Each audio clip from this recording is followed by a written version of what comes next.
students and scholars, teachers, trainers, professors, professionals,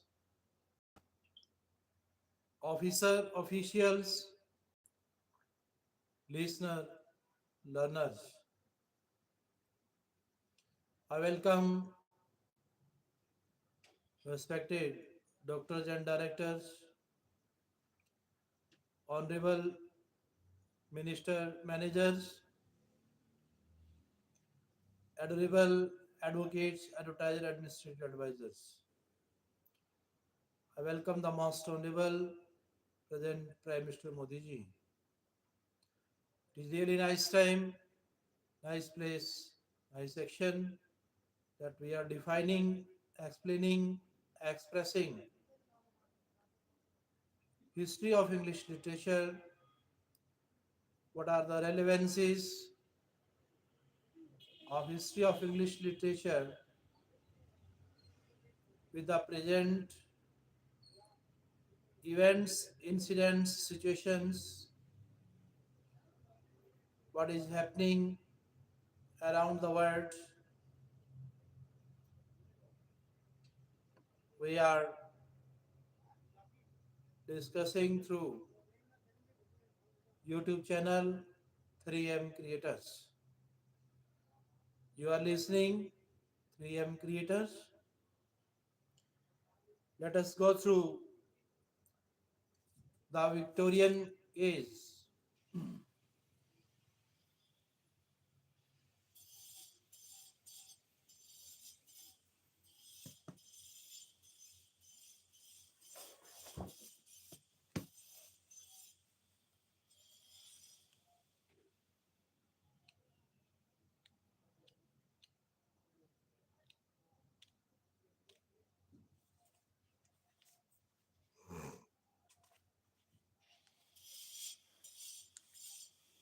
The modern period of progress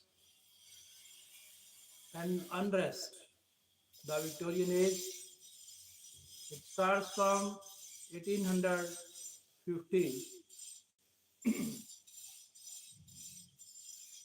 It starts from 1850 to 1900 when Victoria became queen.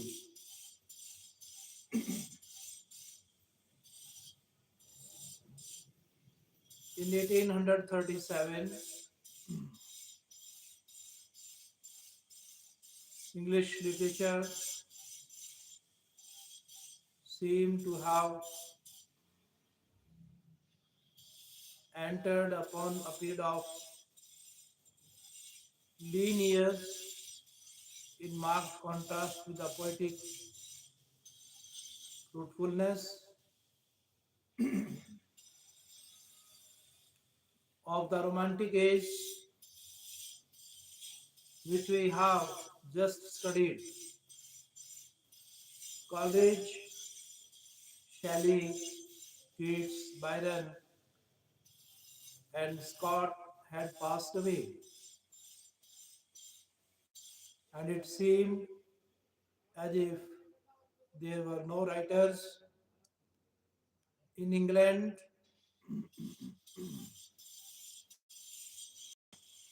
to fill their places. Wordsworth had written in 1835, like clouds that rake the mountain summits, or waves that on no curving hand, how fast had brother followed brother from sunshine to the sunless land. In these lines is reflected the sorrowful spirit of a literary man of the early 19th century who remembered the glory that had passed away from the earth. But the leanness of these first years is more apparent than real. Keats and Shelley were dead, it is true, but already there had appeared three disciples of these poets who were destined to be far more widely read than were their masters. Tennyson had been publishing poetry since 1827, his first poems appearing almost simultaneously with the last work of Byron, Shelley, and Keats. But it was not until 1842, with the publication of his collected poems in two volumes, that England recognized in him one of her great literary leaders. So also Elizabeth Barrett had been writing since 1820, but not till 20 years later did her poems become deservedly popular.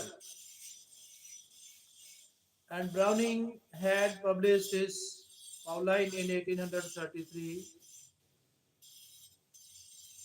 but it was not until 1846 when he published the last of the series called Bells and Pomegranates that the reading public began to appreciate his power and originality. Moreover, even as Romanticism seemed passing away, a group of great prose writers, Dickens, Thackeray, Carlyle, and Ruskin, had already begun to proclaim the literary glory of a new age, which now seems to rank only just below the Elizabethan and the Romantic periods. 1960 का रंगीन Beirut 2026 अमीर Lebanon से गरीब Lebanon बनने की कहानी देखिए पूरा सच श्रीवास्तव के साथ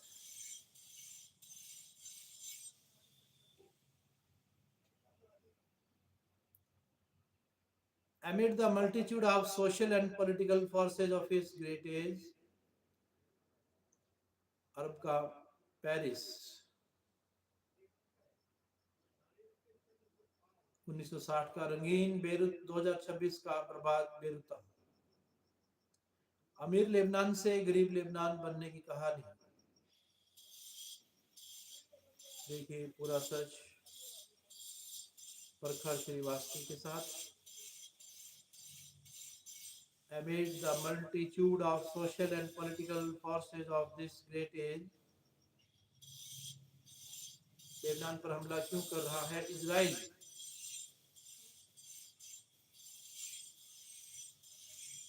1960 का रंगीन बेरूत 2026 का बर्बाद Beirut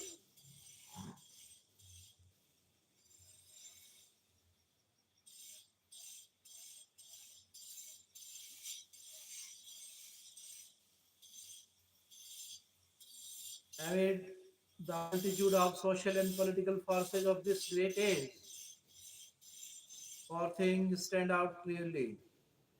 First, the long struggle of the Anglo-Saxon for personal liberty is definitely settled, and democracy becomes the established order of the day.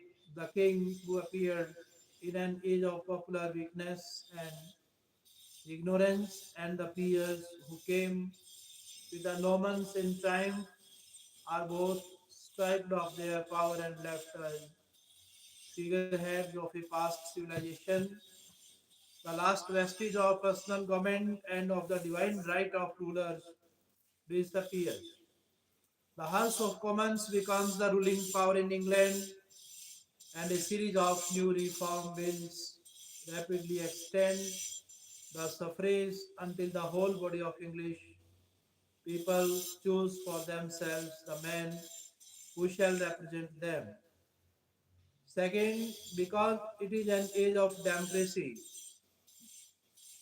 it is an age of popular education, of religious tolerance, of growing brotherhood, and of profound social unrest. The slaves had been freed in 1833, but in the middle of the century, England awoke to the fact that slaves are not necessarily Negroes stolen in Africa to be sold like cattle in the marketplace, but that multitudes of men, women, and little children in the mines and factories were victims of a more terrible industrial and social slavery. To free these slaves, also the unwilling victims of our unnatural competitive methods, has been the growing purpose of the Victorian age until the present day. Third, because it is an age of democracy and education, it is an age of comparative peace. England begins to think less of the pomp and false glitter of fighting and more of its moral evils. As the nation realizes that it is the common people who bear the burden and the sorrow and the poverty of war, while the privileged classes reap most of the financial and political rewards. Moreover, with the growth of trade and of friendly foreign relations, it becomes evident that the social equality for which England was contending at home belonged to the whole race of men, that brotherhood is universal, not insular, that a question of justice is never settled by fighting, and that war is generally unmitigated horror and barbarism. Tennyson, who came of age when the Great Reform Bill occupied attention, expresses the ideals of the liberals of his day who proposed to spread the gospel of peace till the war drum throbbed no longer and the battle flags were furled in the parliament of men, the federation of the world. Fourth, the Victorian age is especially remarkable because of its rapid progress in all the arts and sciences and in mechanical invention. A glance at any record of the industrial achievements of the 19th century will show how vast they are, and it is unnecessary to repeat here the list of the inventions from spinning looms to steamboats and from matches to electric lights, all these material things, as well as the growth of education, have their influence upon the life of a people, and it is inevitable that they should react upon its prose and poetry. Though as yet we are too much absorbed in our sciences and mechanics to determine accurately their influence upon literature. When these new things shall by long use have become familiar as country roads or have been replaced by newer and better things, then they also will have their associations and memory. And a poem on the railroads may be as suggestive as Wordsworth's sonnets on Westminster Bridge. And the busy, practical working men who today throng our streets and factories may seem to a future and greater age as quaint and poetical as to us seem the slow toilers of the Middle Ages. Lebanon पर हमला क्यों कर रहा है Israel? Petroleum मंत्रालय बुधवार को 51 लाख 23 मार्च से अब तक 10 लाख किलो के एलपीजी सिलेंडर की आपूर्ति। अरब का पेरिस कल 3300 से ज्यादा रैड 600 से ज्यादा सिलेंडर सीज किए गए। पेट्रोलियम मंत्रालय सस्पेंड किए गए 53 एलपीजी डिस्ट्रीब्यूटर। विदेश मंत्री 11 और 12 अप्रैल को यूएई के दौरे पर रहेंगे। आपसी साझेदारी को गहरा करने के लिए यूएई के नेतृत्व से करेंगे मुलाकात।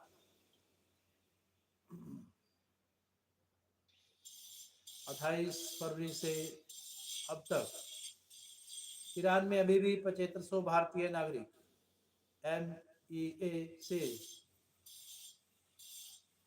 दूतावास से संपर्क करके ईरान छोड़ सकते हैं भारतीय नागरिकता। असम, केरल और पुडुचेरी में मतदान, विधानसभा चुनाव। क्या होने वाला है सीजफायर का द एंड? असम, केरल, पुडुचेरी। असम में 85, केरल में 77, पुडुचेरी में 89। लेबनान में हर तरफ मची तबाही ही तबाही। पीएम ने तमलुक, आसनसोल और बीरभूम लेबनान पर हमला क्यों कर रहा है Israel? PM says call mafia. Israel का लेबनान पर कहर। बंगाल की माटी में घुसपैठियों का कब्जा खतरनाक स्तर पर पहुंचा, PM says. When one is interested enough to trace the genealogy of Victorian, when one is interested enough to trace the genealogy of Victoria, he finds to his surprise that in her veins flowed the blood both of William the Conqueror and of Cedric, the first Saxon king of England, and this seems to be symbolic of the literature of her age, which embraces the whole realm of Saxon and Norman life, the strength and ideals of the one, and the culture and refinement of the other.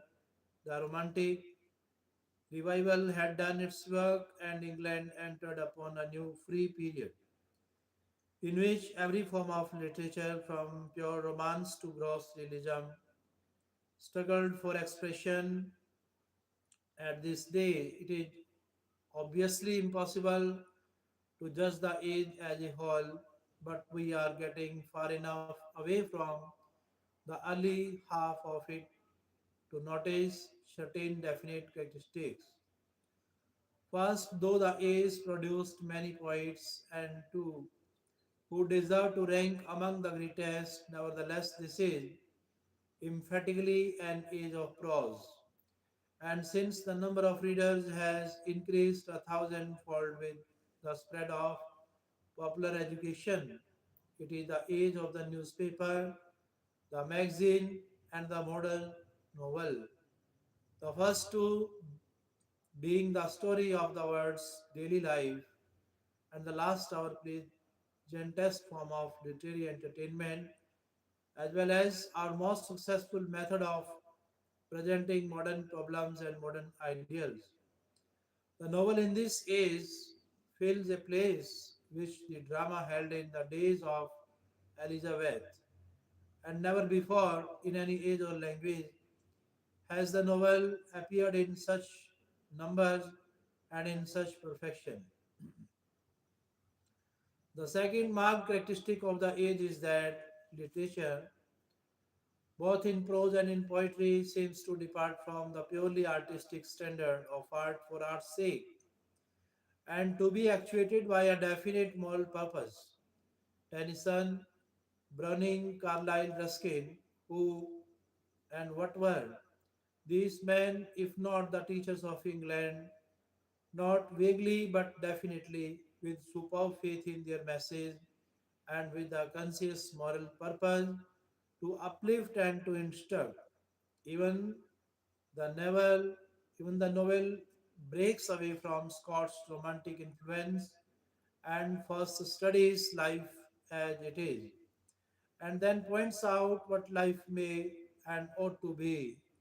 Whether we read the fun and sentiment of Dickens, the social miniatures of Thackeray, or the psychological studies of George Eliot, we find in almost every case a definite purpose to sweep away error and to reveal the underlying truth of human life. So the novel sought to do for society in this age precisely what Lyle and Darwin sought to do for science, that is to find the truth and to show how it might be used to uplift humanity. Perhaps for this reason, the Victorian age is emphatically an age of realism rather than of romance. Not the realism of Zola and Ibsen, but a deeper realism which strives to tell the whole truth, showing moral and physical disease as they are, but holding up health and hope as the normal conditions of humanity. It is somewhat customary to speak of this age as an age of doubt and pessimism, following the new conception of man and of the universe which was formulated by science under the name of evolution. It is spoken of also as a prosaic age, lacking in great ideals. Both these criticisms seem to be the result of judging a large thing when we are too close to it to get its true proportion. Just as Colossian Cathedral, one of the world's most perfect structures, seems to be a shapeless pile of stone when we stand too close beneath its mighty walls and buttresses. Tennyson's immature work, like that of the minor poets, is sometimes in a doubtful or despairing state, but his in memoriam is like the rainbow after storm, and Browning seems better to express the spirit of his age in the strong, manly faith of Rabbi Ben Ezra, and in the courageous optimism of all his poetry. Stedman's Victorian anthology is, on the whole, a most inspiring book of poetry. It would be hard to collect more varied cheer from any age, and the great essayists like Macaulay, Carlyle, Ruskin, and the great novelists like Dickens, Thackeray, George Eliot generally leave us with a larger charity and with a deeper faith in our humanity.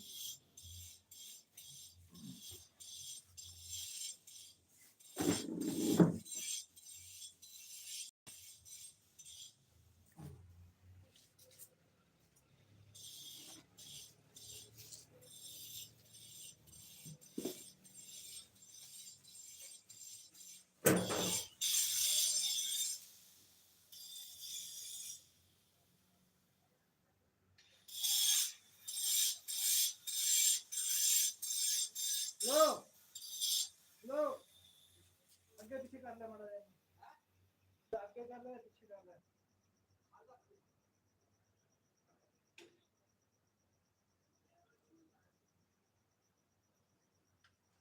थोड़ा recording चली है जितना आवाज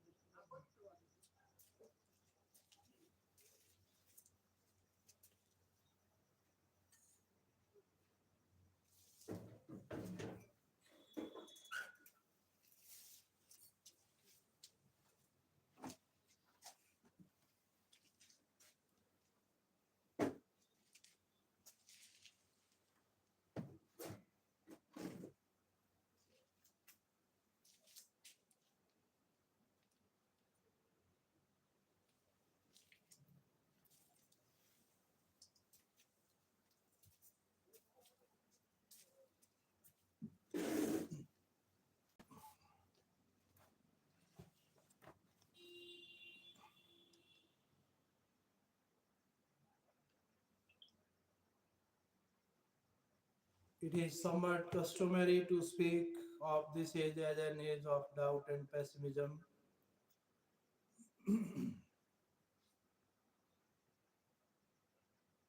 So, also, the judgment that this age is too practical for great ideals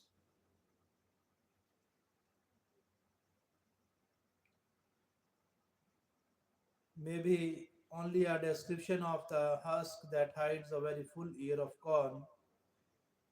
It is well to remember that Spencer and Sydney judged their own age to be altogether given over to materialism and to be incapable of literary greatness. Just as time has made us smile at their blindness, so the next century may correct our judgment of this age as a material age and looking upon the enormous growth of charity and brotherhood among us and at the literature which expresses our faith in man may judge the Victorian age to be, on the whole, the noblest and the most inspiring in the history of the world. आपसी साझेदारी को गहरा करने के लिए UAE के नेतृत्व से करेंगे मुलाकात। 28 फरवरी से अब तक क्षेत्र में 8.15 लाख। ईरान में अभी भी 7500 भारतीय नागरिक एमईए से दूतावास से संपर्क करके ईरान छोड़ सकते हैं भारतीय नागरिकता। विधानसभा चुनाव असम, केरलम और पुदुचेरी में मतदान। जब लेबनान धर्मनिरपेक्ष था, ईसाई राष्ट्रपति, सुन्नी प्रधानमंत्री, शिया संसद का स्पीकर। 1960 का रंगीन अमीर लेबनान से गरीब लेबनान बनने की कहानी। 1948 इजराइल पर अरब देशों ने, लेबनान ने भी इजराइल के खिलाफ युद्ध में हिस्सा लिया। कोल माफिया, बालू माफिया, भू माफिया से बंगाली मनुष्य परेशान। बंगाल की माटी पर घुसपैठियों का कब्जा खतरनाक स्तर पर पहुंचा। मोएमपीएम से 1,10,000 फिलिस्तीनी रिफ्यूजी लेबनान में आ गए जब लेबनान धर्मनिरपेक्ष था। जब लेबनान में पहली बार जनसंख्या संतुलन की शुरुआत हुई। 1950 और 1960 का दशक लेबनान का स्वर्णिम काल। विदेश मंत्री मॉरिशस में हिंद महासागर सम्मेलन में होंगे शामिल। 1950 के मुकाबले 1952 में लेबनान की जीडीपी दोगुना हुई। वित्त वर्ष 2026 में 10.7% बढ़ा भारत का स्टील उत्पादन। भारत ने स्टील उत्पादन में 168.4 मिलियन टन। लेबनान में डेमोग्राफिक चेंज बना बर्बादी। पेट्रोलियम मंत्रालय बुधवार को 51 लाख सिलेंडरों की आपूर्ति की गई। एक था बेरूत, जिसे पेरिस कहा जाता था। 23 मार्च से अब तक 10 लाख सिलेंडर। 3300 से ज्यादा रैंक, 600 से ज्यादा सिलेंडर सीज किए गए। 60 का रंगीन बेरूत, 2026 का बर्बाद Beirut. Now let's go to the Victorian age. The poets of the Victorian age: Alfred Lord Tennyson, who born in 1809 and died in 1892. O young mariner, you from the heaven, under the sea cliff, you that are watching, the grey magician with eyes of wonder. I am Merlin, and I am dying. I am Merlin, who follow the gleam. O young mariner, down to the heaven, call your companion, launch your vessels and crowd your canvas, and array it vanishes over the margin. After it, follow the gleam. One who reads the hunting poem of Merlin and the gleam finds in it a suggestion of the spirit of the poet's whole life. His devotion to the ideal as expressed in the poetry. His early romantic impression, his struggles, doubts, triumphs, and his thrilling message to his race throughout the entire Victorian period. Tennyson stood at the summit of poetry in England. Not in vain was he appointed laureate at the death of Wordsworth in 1850. For almost alone among those who have held the office, he felt the importance of his place and filled and honored it. For nearly half a century, Tennyson was not only a man and a poet, he was a voice, the voice of a whole people, expressing in executed melody their doubts and their faith. their griefs and their triumphs in the wonderful variety of his verse. He suggests all the qualities of England's greatest poets, the dreaminess of Spenser, the majesty of Milton, the natural simplicity of Wordsworth, the fantasy of Black and Coleridge, the melody of Keats and Shelley, the narrative vigor of Scott and Byron. All these striking qualities are evident on successive pages of Tennyson's poetry. The only thing lacking is the dramatic power of the Elizabethans. In reflecting the restless spirit of this progressive age, Tennyson is as remarkable as Pope was in voicing an artificiality of the early 18th century. As a poet, therefore, who expressed not so much a personal as a national spirit. He is probably the most representative literary man of the Victorian era. Alfred Lord Tennyson's life is a remarkable one in this respect that from beginning to end he seems to have been dominated by a single impulse, the impulse of poetry. He had no large or remarkable experiences, no wild odds to show, no great successes or reverses, no business cares or public offices. For 66 years from the appearance of the poems by two brothers in 1827 until his death in 1892, he studied and practiced his art continually and exclusively. Only Browning, his fellow worker, resembles him in this, but the differences in the two men are worldwide. Tennyson was naturally shy, retiring, indifferent to men, hating noise and publicity, loving to be alone with nature like Wordsworth. Browning was sociable, delighting in applause, in society, in travel, in the noise and bustle of the big world. Tennyson was born in the wi- Tennyson was born in the rectory of Somersby, Lincolnshire in 1809. The sweet influences of his early natural surroundings can be better understood from his early poems than from any biography. He was one of the 12 children of the Reverend George Clayton Tennyson, a scholarly clergyman, and his wife Elizabeth Fitchie, a gentle, lovable woman, not learned save in gracious household ways, to whom the poet paid a son's loyal tribute near the close of the princess. It is interesting to note that most of these children were poetically inclined and that two of the brothers, Charles and Frederick, gave far greater promise than did Alfred. When 7 years old, the boy went to his grandmother's house at Louth in order to attend a famous grammar school at that place. Not even a man's memory, which generally makes light of hardship and glorifies early experiences, would ever soften Tennyson's hatred of school life.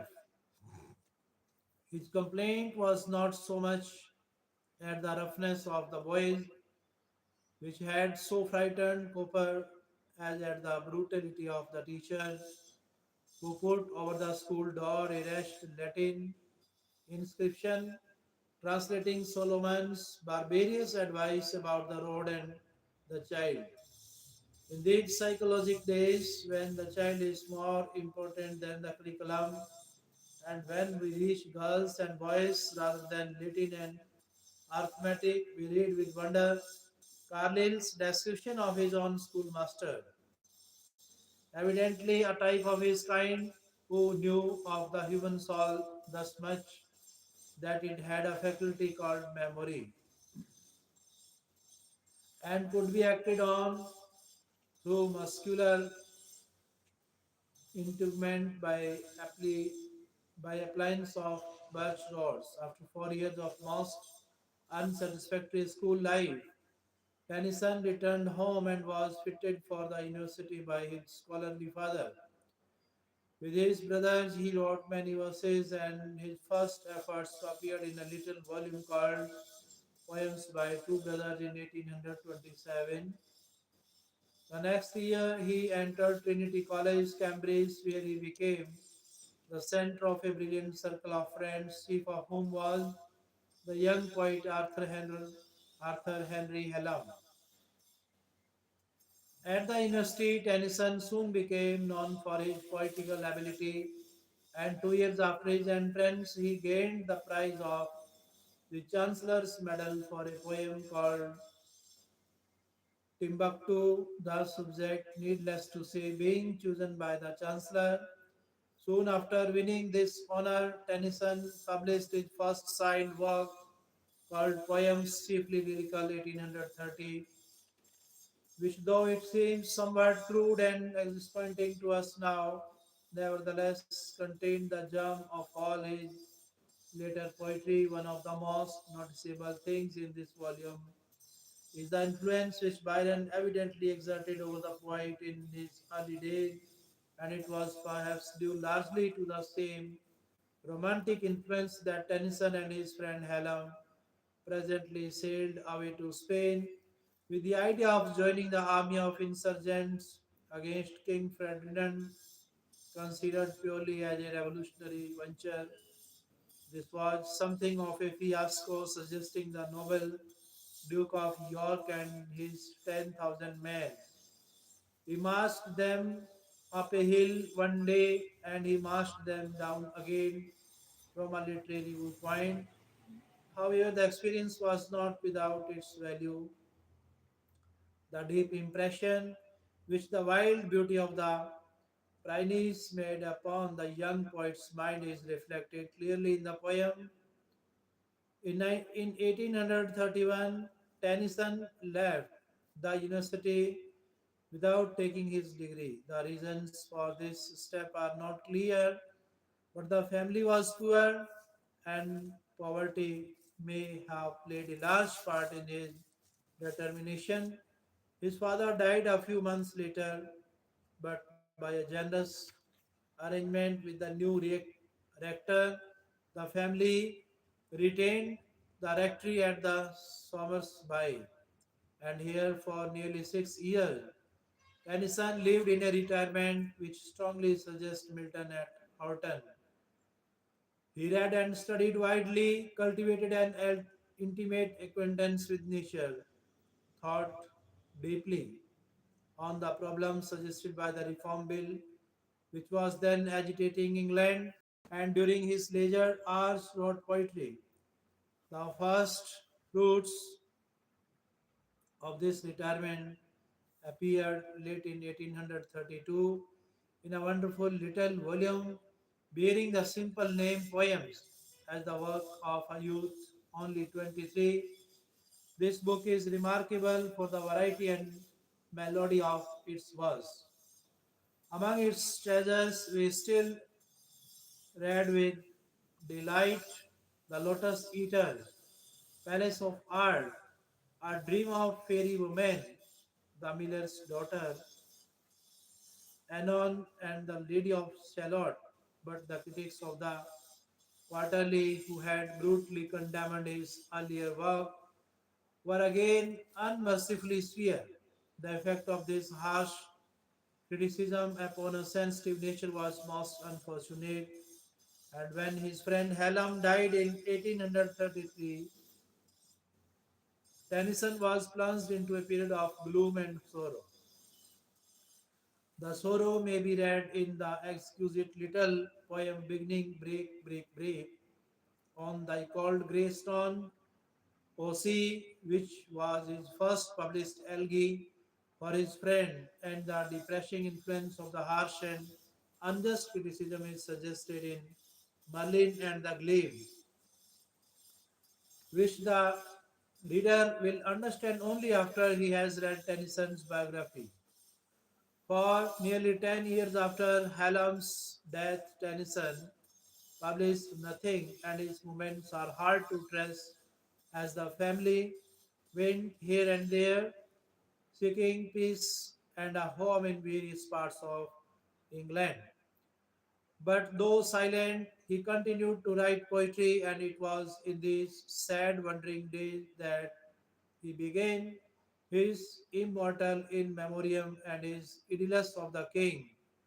In 1842, his friends persuaded him to give his work to the world, and with some hesitation, he published his poems.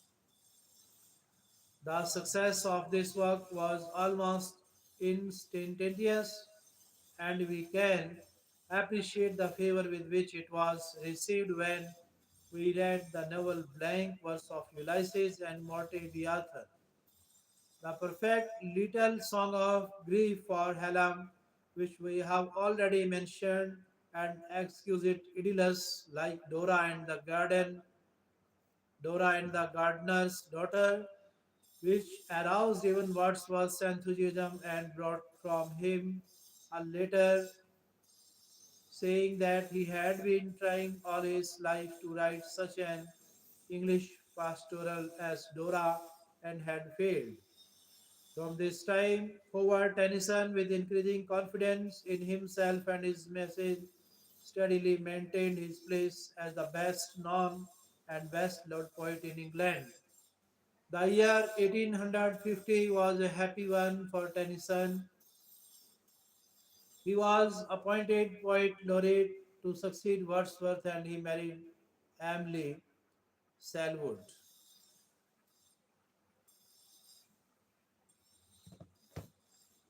her whose gentle will has changed my fate and made my life a perfumed altar flame.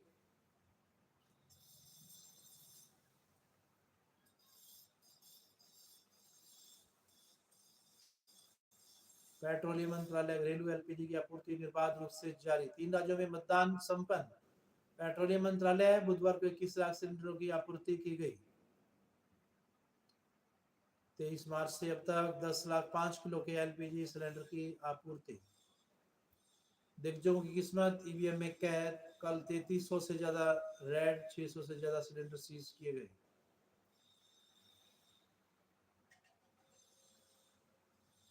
Petroleum मंत्रालय विदेश मंत्री 11-12 अप्रैल को UAE के दौरे पर रहेंगे। आपसी साझेदारी को गहरा करने के लिए यूएई के नेतृत्व से करेंगे मुलाकात। 28 फरवरी से अब तक क्षेत्र में 8.15 लाख यात्री भारत लौटे।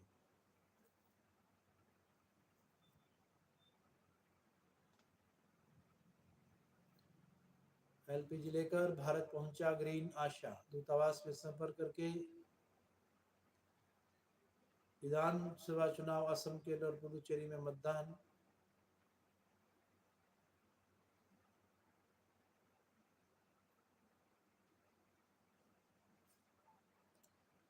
सीज फायर पर संकट,